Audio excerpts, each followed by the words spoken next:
Hello friends, welcome back to Sarbath kid channel. நான் கார்த்திகா முத்து. இன்னைக்கு பிரேக்ஃபாஸ்ட்டுக்கு சாஃப்டான ரவா இட்லி எப்படி பண்ணுறதுன்னு பார்க்கலாம். இது டேஸ்ட் ரொம்பவே சூப்பராக இருக்கும். எப்போதும் இட்லி தோசை சாப்பிட்றதுக்கு இந்த மாதிரி ஒரு டைம் ரவா இட்லி செஞ்சு சாப்பிட்டீங்க அப்படின்னா டேஸ்ட் ரொம்பவே சூப்பராக இருக்கும். இப்போ இந்த ரவா இட்லி பண்ணுறதுக்கு முன்னாடி நம்ம சேனலை மறக்காமல் சப்ஸ்கிரைப் பண்ணிக்கோங்க. இப்போ வாங்க வீடியோக்குள்ளே போகலாம். ரவா இட்லி பண்ணுறதுக்கு ஃபஸ்ட்டு ஒரு பேனில் 1 ஸ்பூன் ஆயில் ஊற்றிக்கோங்க. இது கூட கடுகு 1 ஸ்பூன், உளுந்து 1 ஸ்பூன், கடலைப்பருப்பு இது எல்லாத்தையும் நல்லா பொரிய விட்டுருங்க. கடுகு நல்லா பொரிஞ்சதுக்கப்புறம் முந்திரியை சேர்த்துக்கோங்க. இது ஆப்ஷனல்லாம் வேணும்னா நீங்கள் போட்டுக்கலாம். இது கூட பச்சை மிளகாய், கருவேப்பிலை இது எல்லாத்தையும் போட்டு நல்லா வதக்கிக்கோங்க. நெக்ஸ்ட்டு 1 கப்பு ரவா எடுத்திருக்கேன். ஸோ அதையும் போட்டு நல்லா அந்த எண்ணெயில் வதக்கி விடுங்க.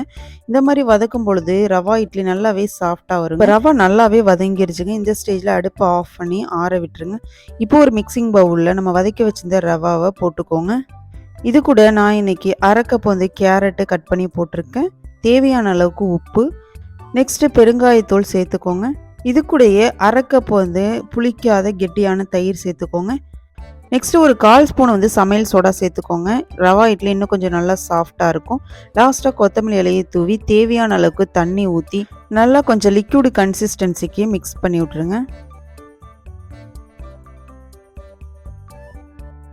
இப்போ நல்லா மிக்ஸ் பண்ணி விட்டுட்டு மூடி போட்டு ஒரு 1 மணி நேரம் அப்படியே ஃப்ரீயாக விட்டுருங்க. அப்போ தான் இந்த ரவா நல்லா ஊறி வரும். இப்போ 1 ஹவர் ஆகிடுச்சிங்க. இப்போ ஓப்பன் பண்ணி பார்த்துடலாம். இப்போ 1 ஹவருக்கு முன்னாடி நல்லா லிக்யூட் கன்சிஸ்டன்சி இருந்துச்சுங்க. இப்போ பார்த்தீங்கன்னா நல்லா திக்காகிடுச்சு. கொஞ்சமாக தண்ணி ஊற்றி நல்லா ஒரு இட்லி மாவு பேட்டருக்கு மிக்ஸ் பண்ணிக்கோங்க. இப்போ நமக்கு ஒரு பர்ஃபெக்டான ரவா இட்லிக்கான பேட்டர் சூப்பராக ரெடி ஆகிட்டுங்க. இப்போ வாங்க ரவா இட்லியை ஊற்றிடலாம். இப்போ ஒரு இட்லி தட்டை எடுத்துக்கோங்க. அதில் ஒரு குழியிலையும் இந்த மாதிரி வறுத்த முந்திரியை வச்சுக்கிட்டிங்க அப்படின்னா இட்லி வெந்து வரும்போது மேலே முந்திரியோடு சேர்த்து பார்க்குறதுக்கு நல்லா இருக்குங்க. இப்போ எல்லா குழியிலையுமே முந்திரியை வச்சாச்சுங்க. இதில் நம்ம ரெடி பண்ணி வச்சுருந்த ரவா பேட்டரை இதில் ஊற்றிக்கோங்க.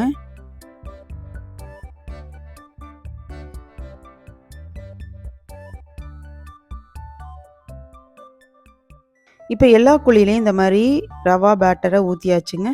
இப்போ இட்லி பானையில் தண்ணி நல்லா கொதித்ததுக்கப்புறம் இதை மேலே வச்சு மூடி போட்டு ஒரு 5லேருந்து 10 நிமிஷம் நல்லா வேக விட்டுருங்க.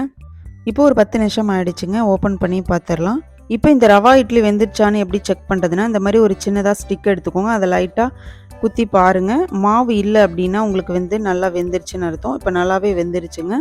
இப்போ எல்லா இட்லியும் ஒரு பிளேட்டில் எடுத்து வச்சுக்கலாங்க. அவ்வளோதாங்க, அருமையான ரவா இட்லி சூப்பராக ரெடி ஆகிட்டுங்க. இப்போ வாங்க பிளேட்டிங் பண்ணிடலாம். அவ்வளோதாங்க, இன்றைக்கி பிரேக்ஃபாஸ்ட்டுக்கு ஒரு பஞ்சு போல் ரவா இட்லி சூப்பராக ரெடி ஆகிட்டுங்க. பார்க்கவே ரொம்ப சூப்பராக இருக்குது பாருங்கள். இந்த முந்திரியை மேலே வச்சோம்ல ரவா இட்லி நல்லாவே சாஃப்டாக வந்துருக்குங்க. இந்த ரவா இட்லி கூட சட்னி சாம்பார் வச்சு சாப்பிடும்போது டேஸ்ட்டு ரொம்பவே சூப்பராக இருக்குங்க.